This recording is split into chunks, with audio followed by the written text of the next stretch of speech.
teman-teman, perkenalkan nama saya Lela Mardia dari Universitas Muhammadiyah Profesor Dr. Hamka, Fakultas Keguruan dan Ilmu Pendidikan, Program Studi Bimbingan dan Konseling semester 5. Pada tanggal 29 September 2021 kemarin, saya beserta 6 rekan saya yang lain, yaitu Riani Hasana Putri dengan program studi bimbingan dan konseling, Destianti Sulistiawati, Jihan Rofifa, dan Gina Rizky Amalia dengan program studi pendidikan matematika, Salva Astiara dan Natasha Vivi Alaida yang berprogram studi pendidikan dan sastra Indonesia telah melakukan pengenalan lapangan persekolahan atau yang biasa kita sebut adalah PLP 1.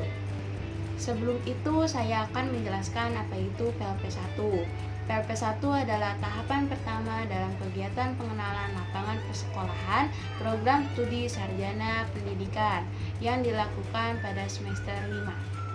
Tujuannya untuk menumbuhkan landasan jati diri dari seorang pendidik melalui beberapa kegiatan di sekolah, seperti pengamatan langsung mengenai lingkungan yang ada di sekolah, kultur dan budaya yang ada di sekolah, struktur organisasi dan tata kelola yang ada di sekolah, peraturan dan tata tertib yang ada di sekolah, serta kegiatan-kegiatan yang terdapat di sekolah seperti eskul, kebiasaan positif, dan lain-lain. Dalam kegiatan PLP 1 ini, sekolah yang akan kami tuju adalah SMA 75 Jakarta. SMA Negeri 75 Jakarta terletak di Jalan Tipercakung, Semper Barat, Cilincing, Jakarta Utara.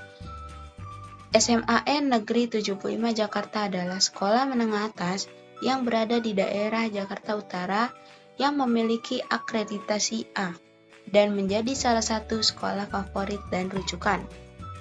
Saya dan beberapa rekan saya berkesempatan langsung untuk mewawancarai dua narasumber yang berada di SMA 75 Jakarta, yaitu Bapak Dr. Hander Sucipto MSI selaku Kepala Sekolah di SMA 75 Jakarta, dan narasumber yang kedua yaitu Ibu Yayat Susilawati SPD selaku Guru Bimbingan Konseling di SMA 75 Jakarta.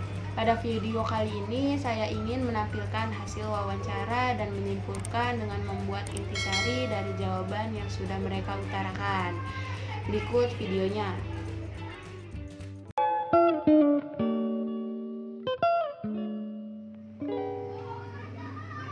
Di samping saya adalah cuplikan video dan beberapa hasil dokumentasi dari wawancara dengan Bapak Sucipto MSI selaku Kepala Sekolah di SMA 75 Jakarta. Yang memiliki akhlak yang baik, mulia, empati yang tinggi, dan tentunya memiliki pengetahuan yang luas.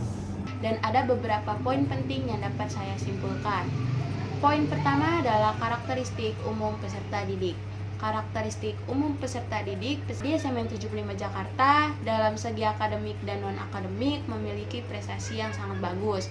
Lalu dikarenakan peserta didik ini berada di wilayah yang padat penduduk, dapat mempengaruhi beberapa hal tertentu sehingga pihak sekolah berkontribusi untuk membangun karakteristik peserta didik dalam berbagai macam kegiatan yang diharapkan dapat menjadikan peserta didik yang memiliki budi pekerti yang baik, pengetahuan yang luas, dan sikap yang baik. Poin yang kedua ada struktur organisasi di SMA 75 Jakarta. Struktur organisasi di sekolah SMA 75 Jakarta yang paling tinggi dipimpin oleh kepala sekolah, lalu dibantu dengan bidang kurikulum, bidang kesiswaan, dan bidang sarana dan prasarana. Bidang-bidang tersebut saling bekerja sama untuk mencapai keberhasilan proses belajar mengajar agar terlaksana dengan baik. Lalu ada juga tata usaha yang membantu struktur organisasi dan terpenuhinya proses administrasi. Poin yang ketiga ada tata tertib di SMA 75 Jakarta. Tata tertib yang ada di SMA 75 Jakarta berbeda saat pembelajaran daring dan luring. Perbedaannya, jika secara daring guru tidak bisa menegur siswa secara langsung, Lalu di dalam pembelajaran daring di SMA 75 Jakarta telah menerapkan share lokasi dalam WA Group kelas masing-masing di dalam pelajaran yang bertahan selama 8 jam dengan harapan peserta didik tetap terpantau dengan baik. Poin yang keempat, ada sarana dan prasarana. Sarana dan prasarana yang ada di SMA N75 Jakarta sudah menyiapkan jaringan Wi-Fi di setiap kelas untuk memudahkan peserta didik dalam melakukan proses belajar mengajar. Kemudian ada sarana dan prasarana olahraga juga seperti lapangan voli, futsal, dan lapangan basket.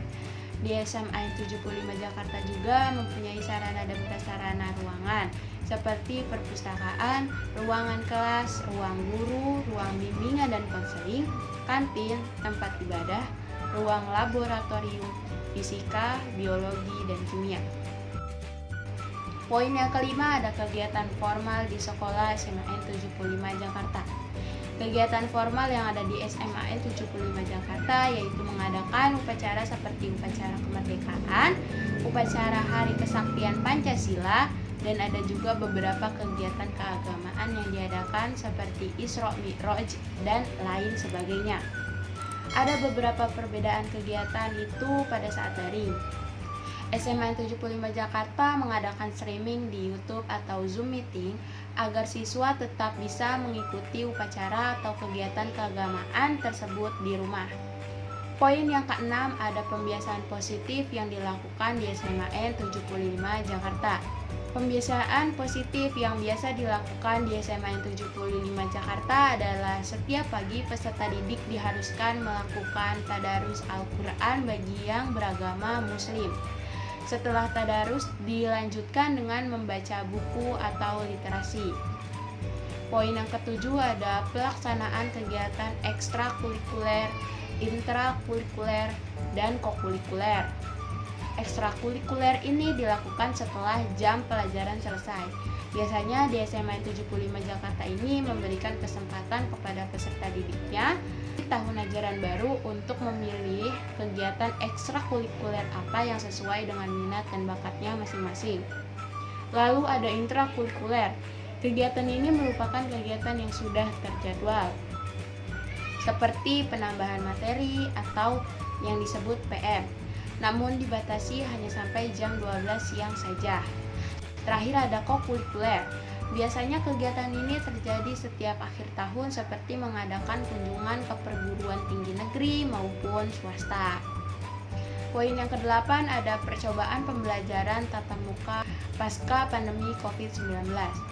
SMA N75 Jakarta saat ini sudah mulai menerapkan pembelajaran tatap muka dengan menerapkan kehadiran 50% siswa yang dilakukan dalam satu kali pertemuan per minggu setiap tingkat kelas serta tetap mematuhi protokol kesehatan dengan ketat. Sarana dan prasarana penunjang yang sudah disiapkan oleh SMA N75 Jakarta yaitu menyediakan lebih banyak tempat untuk mencuci tangan serta menyediakan masker cadangan. Lalu selain itu, guru dan peserta didik yang akan melaksanakan pembelajaran tatap muka ini sudah harus melakukan kegiatan vaksinasi minimal dosis pertama. Sedangkan yang belum melakukan vaksinasi dengan alasan tertentu masih harus mengikuti pembelajaran secara daring.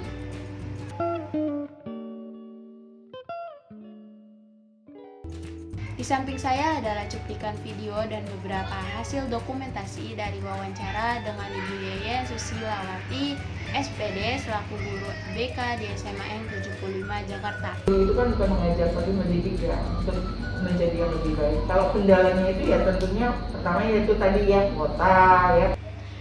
Dari hasil wawancara saya dengan Ibu Yeyen selaku guru bimbingan dan konseling di SMA N75 Jakarta, dapat saya simpulkan bahwa pemberian layanan BK yang ada di SMA N75 Jakarta ini menggunakan sistem daring dengan menggunakan media seperti Zoom Meeting, Google Meet, WA Group, Instagram, dan media sosial lainnya.